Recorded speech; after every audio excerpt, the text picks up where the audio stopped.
নমস্কাৰ বন্ধুসকল, আপোনালোকে জানে মোৰ আজি শ্ব' আছে, সেইকাৰণে নতুন কাপোৰযোৰ ইস্ত্ৰি কৰি আছোঁ আৰু গোটেইখিনি এনেকৈ ৰেডি হ'ম। তাৰপিছতে আকৌ মুখৰ মেকআপখিনিও কৰি আছোঁ। মোৰ যিহেতু সময় পোৱা নাই, যাৰ কাৰণে গোসাঁয়ে ভিডিঅ'খিনি কৰিছে। এইযোৰ কাপোৰ সিয়ে পিন্ধিব বুলি ভিডিঅ' কৰিছে। মই ৰেডি হৈ আছিলোঁ, সি গোটেইখিনি ভিডিঅ' কৰি আছিলে সৰু সুৰাকৈ। তাৰপিছত সেনেকৈ আমি ৰেডি হ'লোঁ আৰু আমাৰ অলপ লেট হ'ল বুলি আমি আৰু ওলোৱাখিনি নকৰিলোঁ। আমাৰ উবেৰ আহোঁতে অলপ লেট কৰিলে, যাৰ কাৰণে আমি ডাইৰেক্ট গাড়ীত উঠি কিনে অলপ ভিডিঅ' কৰিলোঁ। আমি এনেকৈ ৰুমৰ পৰা ওলাই কেনে এনেকৈ আমি উবেৰেদি গ'লোঁ। যাই কেনে আমি ৰটাৰী সদন পালোঁগৈ। ইয়াতে ধুনীয়াকৈ বেনাৰ, গোটেই গ্ৰেট আৰ্টিষ্টখিনি, গেষ্টখিনি গোটেইখিনিৰে বেনাৰ ইয়াতে লগাই দিছে। ইয়াতে গোটেইখিনি আছে উৰিষ্যাৰ, তামিলৰ, তাৰপিছত আমাৰ অসমৰ। মোৰো ছবি আছিলে বাৰু, মই আন্ধাৰত ধৰিবই পৰা নাই, যিহেতু বাহিৰত ইমান লাইটৰ ওচৰত তেতিয়া নাছিলে। তাৰ বাবে ভাবিলোঁ এখন ফটোকে উঠি কেনে দিলোঁ। আৰু ইয়াতে গোটেই গুৰুখিনি, অডিচি গুৰু, কথক গুৰু, ভাৰত নাট্যম, কুচিপুড়ি চবৰে ফটোখিনি দিয়া আছে। ধুনীয়াকৈ অডিটৰিয়ামটো বহুত ধুনীয়া, ৰটাৰী সদন। আৰু তাৰপিছতে আমি গ্ৰীণ ৰুমত চালোঁ, গোটেইখিনি ভাৰত নাট্যম, অডিচি, ইয়াতে উৰিষ্যাৰ পৰা অহা গোটেইখিনি আৰ্টিষ্ট ইয়াতে ইতিমধ্যে ৰেডি হৈ আছে। গোটেই গ্ৰীণ ৰুম নৃত্যশিল্পীৰে ভৰি পৰি আছে, চবেই ৰেডি হৈ আছে। কাৰো পাৰফৰ্মেঞ্চ হ'ল, কাৰো পাৰফৰ্ম হ'ব বুলি আছে আৰু ৰৈ কেনে। তাৰপিছতেই আমাৰ মাজত সুদীপ্তা বা এইজন ফেষ্টিভেল ডাইৰেক্টৰ। তাৰপিছতে আমি অডিটৰিয়ামত সোমাই কেনে ৰবীন্দ্ৰ শৈলীত এজন ধুনীয়া নৃত্যশিল্পীয়ে নৃত্যশৈলীটো আগবঢ়াই আছে আৰু বহুত ধুনীয়া লাগিল ৰবীন্দ্ৰ এনেকুৱা বঢ়িয়া নৃত্যবোৰ।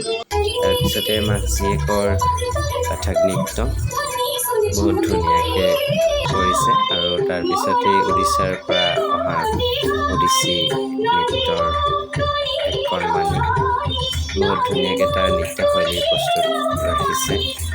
তাৰপিছতেই কেৰেলাৰ পৰা অহা কথকলি আৰু মোহিনীঅট্টম দুটাই সংমিশ্ৰণ কৰি কিনে বহুত ধুনীয়াকৈ ইহঁতে কেৰেলাৰ পৰা আহি কেনে ইয়াতে ইহঁতৰ নৃত্যশৈলী আগবঢ়াইছে, বহুত ধুনীয়া এটা। তাৰ পিছলৈতে আছিলে মোৰ নৃত্য, সত্ৰীয়া নৃত্য। মই কৃষ্ণমালাৰ লগতে দশাৱতাৰ কৰিছিলোঁ। তো এইখিনি মোৰ নৃত্যখিনি দেখাইছোঁ।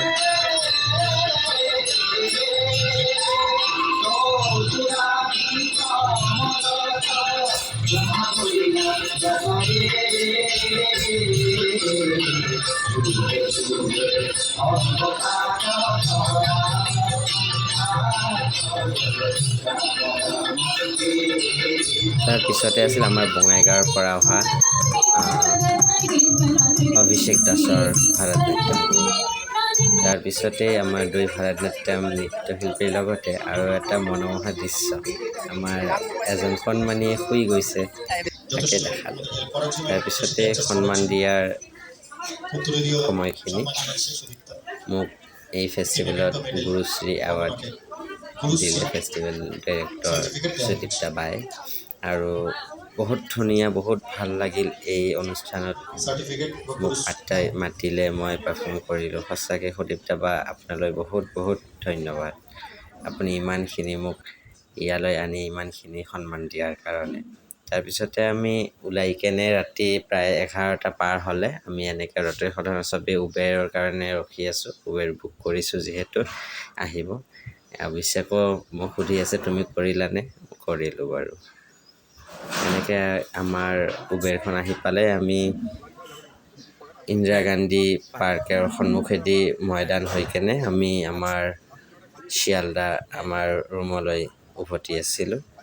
আৰু ৰাস্তাৰ দুই কাষতে যি সেই পুৰণি ব্ৰিটিছ শাসনকালতে যি নিৰ্মিত ডাঙৰ ডাঙৰ অট্টালিকাবোৰ, তাৰে কিছু ছবি মই আপোনালোকৰ আগলৈ আগবঢ়াইছোঁ। সঁচাকৈ বহুত ধুনীয়া কলিকতা চহৰখন। সেই ব্ৰিটিছৰ কালৰ সেই তাহানি দিনৰে সেই অট্টালিকাবোৰ আজি ইমান ধুনীয়াকৈ থিয় হৈ আছে, ইমান ধুনীয়াকৈ জিলিকি আছে। কলিকতাৰ অস্তিত্ব, কলিকতাৰ যি গৌৰৱ তাক দাঙি ধৰি আছে। সঁচাকেই বহুত ধুনীয়া, বহুত মনোমোহা। বাকী কেনেকুৱা হৈছে ভিডিঅ'টো জনাব।